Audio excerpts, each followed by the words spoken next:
వేరే రాష్ట్రం నుంచి కూడా వచ్చి ఇక్కడ ఉంటున్నారు. మరి ఉంటున్నప్పుడు వాళ్ళు ఉండడానికి ఎక్కడ ఉంటారన్న? రాళ్ళు రప్పాలు ఉండలేరు కదా.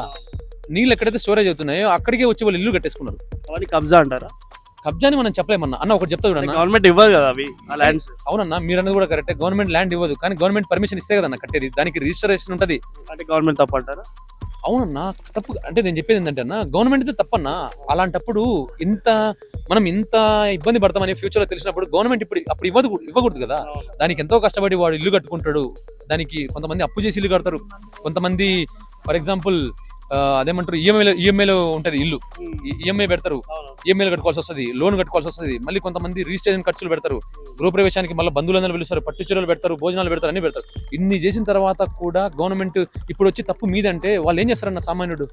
ఇదేదో గవర్నమెంట్ చేయాల్సిన బెస్ట్ థింగ్ ఏంటంటే దీనికి పర్మిషన్ ఇచ్చిన వాళ్ళకి శిక్ష చేయాలా. దీని పర్మిషన్ ఇచ్చిన ఆ యొక్క ఆఫీసర్ ఎవరైతే ఉంటారో, ఆ రిజిస్ట్రేషన్ చేయడానికి వచ్చినటువంటి ఆఫీసర్ కి ఏదైతే అప్పుడు సమర్పించారో అవన్నీ తీసుకెళ్లి మీకు ఎవరు సంతకం చేశారు వాళ్ళు ఎవరైనా కానీ వాళ్ళకి శిక్ష పడాలి. చూసారు కదా, లైక్ షేర్ సబ్స్క్రైబ్ చేసుకుని మరి.